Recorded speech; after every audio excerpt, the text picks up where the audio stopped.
Let's now deep dive into how we are secretly sabotaging our portfolio. This is part two of the series that I mentioned. Before we go ahead, one request is there to please like and share this video and do subscribe to the channel as well. In the previous part of this series, we discussed three case studies. You can watch this episode as well before watching this video in case you haven't seen this one. And let's reset the context that what is this illusion of control that we are talking about.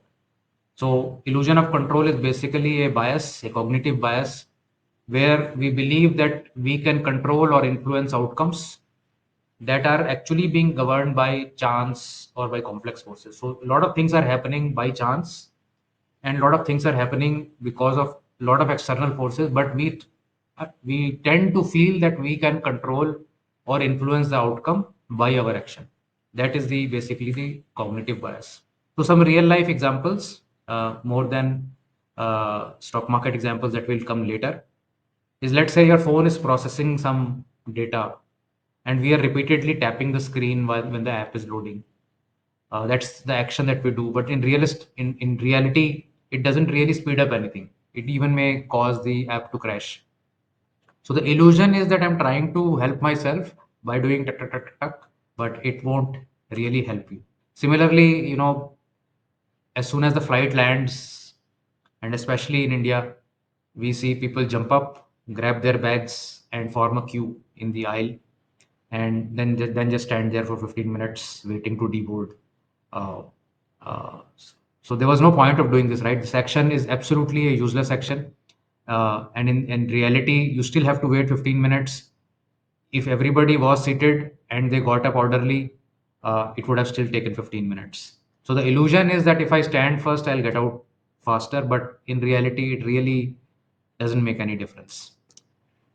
Um, Another example in real life could be, you went into the store and you bought something expensive, let's say an iPhone, and then on the way home you took a maybe a auto, and you are negotiating hard for that 20 rupees with the auto driver. So that action is basically uh, causing a illusion in our mind that I'm trying to save money, I'm trying to protect my money, I'm being financially smart, but it rarely impacts your budget because you are missing out on the bigger picture, and it creates a false sense of control over money. So no point doing that. Again, honking on a red signal, this is more prevalent in the north probably. People are just very happily honking at red lights, thinking that it's going to move the traffic faster, but nobody's going to move till the light turns green, and this honking really does not help anything. But in our minds, it pacifies the user that yes, I'm trying to make things move. So that's the illusion of control. So last episode of this series, we saw three case studies that we discussed, that how after exiting after a small profit, the urge to exit soon, that we did a case study on that. Stopping sips during a market crash, we did a case study on that. Tinkering with the main strategy, we did a case study on that. And we'll do some more today in terms of stock market examples. So case study here is averaging down in a falling stock. So the action is to buy more as your stock continues to fall, hoping that it will make up, and your averaging is going to help, achieve your average buy price sooner than your original buy price. The reality could be that the momentum is signaling weakness as the stock goes down, and maybe the stock is going down for good or for long periods of time, and your averaging right now is not helping.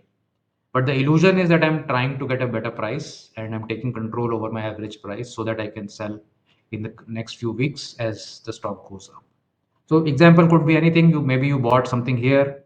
Let's say so that 175 stock went to 400. You were very happy. Then stock crashed to 50 rupees.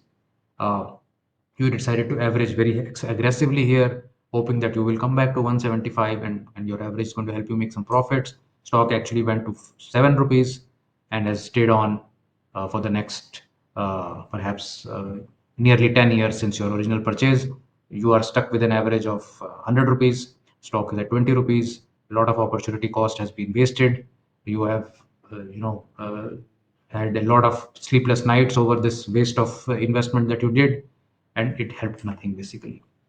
So averaging down in a falling stock, the behavior of emotionally clinging to past decisions, not accepting the current price. So always, when you start thinking of the now, it basically means the price is God, and the price today is what is the worth of that stock. What was yesterday, and what is going to be tomorrow is not known. So what the price is today is the actual price. Whether you book the stock or not, whether you're averaging, all that is in your mind that something will happen tomorrow. But as of today, the non-acceptance of the price today causes those behaviors. So the momentum mindset says don't average down, exit when momentum turns against you. And if you don't want to practice momentum mindset also, at least do so much that don't average down. Let's say you bought a stock at 100 and it's now at 70. Don't average down. Let your original investment stay in case you are of the view that I'm not the kind who will book losses. That is a wrong mindset. But in case you have that mindset, at least don't put good money after bad. Because when you bought at 100, you were hoping for 200, right? Even if you buy at 70, I mean, your average will become 85. If it has to go to 200, you'll make enough money on your original purchase also. So have those kind of good rules, uh, in your mind. Case study number 5 is overriding your own exit signal. So let's say you have a strategy, and the strategy tells you to exit a stock. Maybe some breakdown happened on a trend. The reality is that once that breakdown has happened, most likely there will be more downside impact, uh, and you will only lose money with time. But the illusion that we are having in our mind is that I did some study about this stock, that in the future the stock could be here. So right now, if it is going down, I'll override my exit signal, because the entry signal will come again at this point, and it will be, I'll be in stock again. So basically, once you have created rules for yourself, don't step outside those rules. That is, see, it's all about discipline. When we say that 2% people or 10% people, SEBI says 91% people don't make money. It is all about discipline. Those 8 or 9% people are actually disciplined people who are following some rules, and that is why they're making money. So you have to base whatever rules you make. I'm not saying make this rule or that rule. Whatever rules you make, stick with them. That is the only way out. So example here, and this is just a by chance example of Paytm. It's not that I want to show Paytm in poor light or the previous example.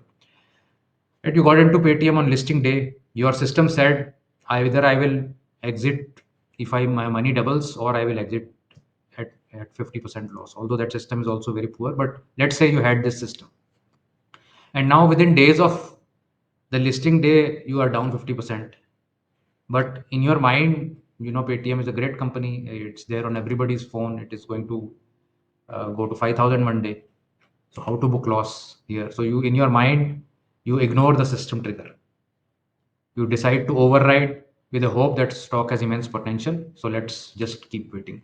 And then, for the next 3 4 years, you have been waiting, the price is still there, not gone too much anywhere there. In 4 years, you've lost a lot of opportunity cost on that capital. It has given you a lot of sleepless nights when it went to 240 rupees, another 80% down from here. Fortunately, it has come back to this price, but you are still at a loss. If you were to calculate even the opportunity cost of an index fund, this will require you to go to beyond 3,000 to even break even on that. So stock is doing what it is doing, and in fact, it is looking good now. So if you ask me, the stock is actually looking good now, but that weight has been a potentially useless weight. So overriding your own exit signals, confusing belief with trend, exit when the system triggers an exit, or trend weakens, not when hopes fades. So always stick to your rules going forward. Waiting for the perfect entry. This is the next case study. So let's say I'm sitting on cash and waiting for deployment. My mind says that I will not deploy cash unless there's a 30% correction. I want a 30% correction. Only then I will deploy my cash, because that is the perfect entry. And that will be near the bottom of a correction. Now, you may be very well be right that after a 30% correction, it may be a very perfect entry. But how many times do you get that opportunity is the case? And what will the market do before you get that opportunity? So what happens if that 30% correction comes after a 100% rally? So let's say you had this stock, Mazagon Dock, and you were at whatever 500 rupees. It hits a new fresh all-time high. It recently went through a 30% correction, but you missed that. Now you're thinking, let's let it go through 30% correction again, and then I will buy it. I don't want to buy at 500 rupees. I'll buy it at 350. Stock goes up from 500 to 2500 within a span of 1 year, and then it corrects 30%. So stock goes to whatever 3000, comes back to 2000, and now your system of 30% correction actually comes into play. But you've lost that opportunity of missing the entry point at 500 rupees, and now you're buying the same thing at 2000. Who knows whether this will go forward or not? So you lost a great opportunity because you wanted to have your rule to be satisfied without sort of giving due acceptance to what the market reality is. So inaction disguised as caution is the actual behavior, whereas in a momentum mindset, you should have entered when the trend began and not when it feels right. So waiting for that perfect entry when it feels right is a tough one to get it right all the time. It may happen once in a while. Last case is about constantly switching between strategies. This happens with a lot of newer investors in their first many years, and the action is to move from one strategy to other. So maybe trying value, then trying growth, then momentum, then some correction comes, and you switch to value, uh, and basically jumping around from one style to other, and always chasing performance, but rarely catching it in time. The illusion is that I am able to adapt intelligently and I know when to move my money from one basket to the other. That is the illusion that we create.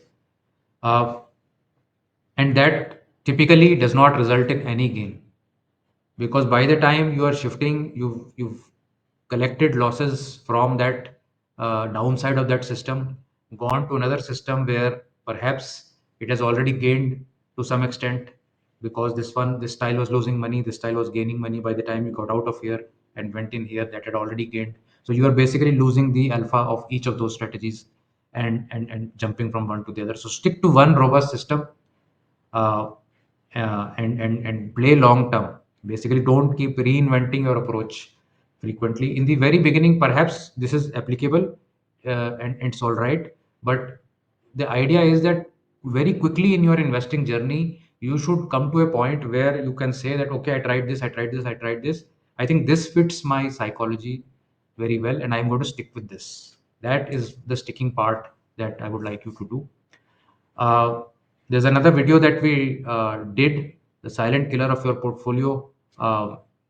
Do watch it. I mean, if you are interested in the market psychology side of the investing journeys, and do let us know if you've witnessed any of these struggles in your investing journey. We are waiting for your comments. To like and share these videos.